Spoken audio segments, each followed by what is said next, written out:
こんにちは、ホロロです。ドラマトリリオンゲーム放送終了から1ヶ月が経ってしまいました。トリリオンゲームはビジネスドラマでしたが、作中では主人公のハルとライバルである桐姫、2人の恋愛模様が描かれているシーンもあり、SNS 上でとても盛り上がっていましたね。ハルを演じていたのはスノーマンの目黒蓮さん、愛称がメメ。桐姫を演じていたのは女優の今田美桜さん。この2人をメメミオとひっくるめてハッピーなセットで扱うファンの方々もおりますが、そもそもこのメメミオの始まりは今回紹介する映画、私の幸せな結婚で共演したことに始まっています。ちょうどトリリオンゲームの放送が終わった頃、僕たち視聴者がもうメメミオが見られないと渇望するそのタイミングで、この私の幸せな結婚の DVD、ブルーレイの発売とレンタルが開始されました。どちらの作品も TBS が制作に絡んでいるということで、うまいことそのマーケティング戦術に乗せられているような気がします。各有僕も2人がどのような演技をしていたのかとても興味が湧いたので拝見いたしました。普段恋愛映画は見ないくせにしっかりと載せられています。いやー、王道で美しい恋愛ストーリーでなんだか久しく忘れていた心の隙間が埋まった気がしますね。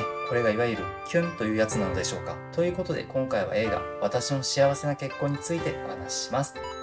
はじめに自己紹介を少しだけ。このチャンネルでは放送中のドラマの感想や考察、ストーリーの振り返りを行っています。全クールではドラマトリリオンゲームを取り扱いまして、原作漫画のファンである漫画 YouTuber の歌丸さんと一緒に10本の動画を作りました。続けて次クールのドラマとして、フェルマーの料理を取り扱う予定なのですが、少し期間が空いているので、今回はトリリオンゲームを取り扱った流れで、映画私の幸せな結婚を簡単にレビューさせていただきます。よろしくお願いいたします。また、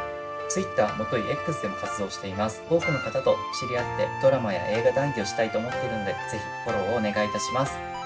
そもそも私の幸せな結婚は原作が小説なんですね。その後、アニメ化、漫画化、映画化と多くの分野でメディアミックスが行われ、映画に関しては実写で行われることになりました。タイトルからわかる通りジャンルは恋愛。しかし、異能という特殊能力も設定されているので、能力バトルの要素もあります。僕は前情報なしで本作を見始めたので、これがかなり驚きでした。とはいえ、やはり話の中心は恋愛。巷ではアクションのシーンが少ないと残念がられている声もあるそうです。何に重きを置いて視聴するかによってこの評価は変わりそうですが、確かにこの異能を使うシーンというのがとても美しく、艶やかで見応えがあるものに仕上がっています。もっと見たいという気持ちもすごくわかります。また、目黒蓮さんはタッパがあるのでバトルシーンもかなり入るんですよね。美しく艶やかといえば、全体的に衣装もすごくお金がかかっているように見えました。特に女性の着物は豪華で雅。だけど下品さはなく、視覚でも存分に楽しませてもらいました。そうそう、トリリオンゲームでも今田美桜さん演じる桐姫は、個性的で映える衣装を着ていて、それも SNS が盛り上がっていた要素の一つだったことは記憶に新しいです。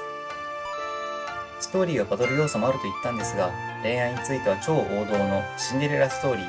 虐げられるヒロイン。しかし彼女の前に突如現れる運命の王子様。逆転する立場。ヒロインを取り合う二人のイケメン。ということで、恋愛ものとして必要不可欠な要素をがっちりと掴んでいるという印象を受けました。主人公のミオはまさにシンデレラ。ママ母と義理の妹から意地悪をされ、こき使われ、由緒正しい名家の娘であるにもかかわらず、嫁ぎ先を勝手に決められて家から追い出されてしまいます。その嫁ぎ先というのが婚約者が逃げられることで有名な堅物、工藤清香のもとでした。とはいえこの工藤清香、美目秀麗の四文字熟語がそのまま擬人化したような男、一世セリフなど誰もが振り返るような美男子です。それでも逃げられるとはよほど性格に難があるのでしょう。ミオの家族たちも半ば嫌がらせのつもりで送り出したのです。序盤ではミオが作った朝食に対して毒でも入れているんじゃないかと疑ってかかり、まるで箸をつけようとしませんでした。工藤清香は宣言します。ここでは私の言うことに絶対従い、出ていけと言ったら出ていけ、死ねと言ったら死ね。すごい独裁者っぷりで、ミオの新しい生活は前途多難、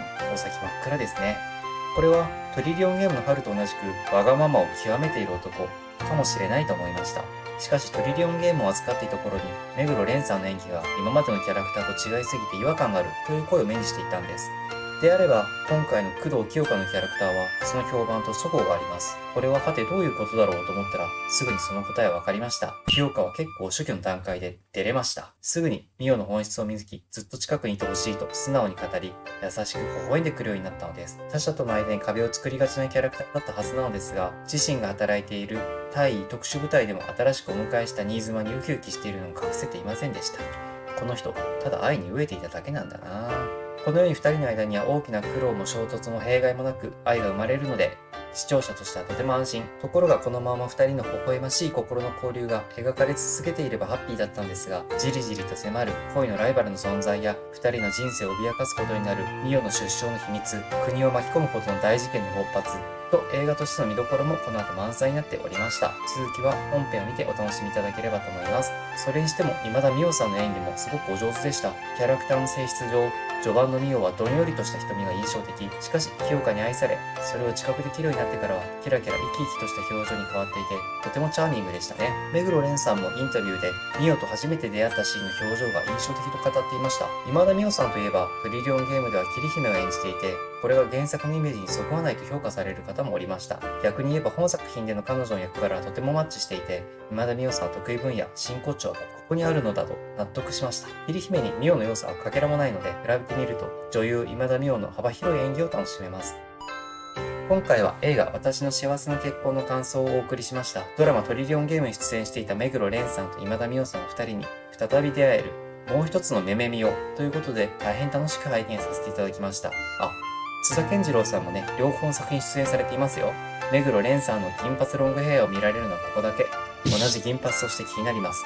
続編ありきの終わり方だったので、制作を願って一緒に盛り上げていきましょう。概要欄には本作を視聴することができるサブスク、Unext とスタイリスカスのリンクを貼っておきます。まだ見てない方は、ぜひ登録して見てみてください。どちらも初月はお試し無料期間がありますが、2023年10月時点では、どちらのサブスクにおいてもまだ新作扱いなので見放題には含まれていません。ただ Unext なら、初回登録時でもポイントがもらえるので、それを使えば完全に無料で見ることができます。3人が出演したドラマトリリオンゲームは Unext と Netflix で視聴可能。こちらは見放題の対象です。解説動画もたくさんあるので一緒に見ていただけると嬉しいです。次クールのドラマでは、フェルバーの料理を扱うのが確定しています。その他に、時をかけるな恋人たち、マイホームヒーロー、ポケットに冒険を詰め込んでの3作品のどれかも取り扱う予定です。反響を見て決めるのでぜひ応援してください。まずは次回ドラマ時をかけるな恋人たち第1話の感想、考察、ストーリーの振り返りの動画をお送りします。ぜひチャンネル登録をしてお待ちください。それではまたお会いしましょう。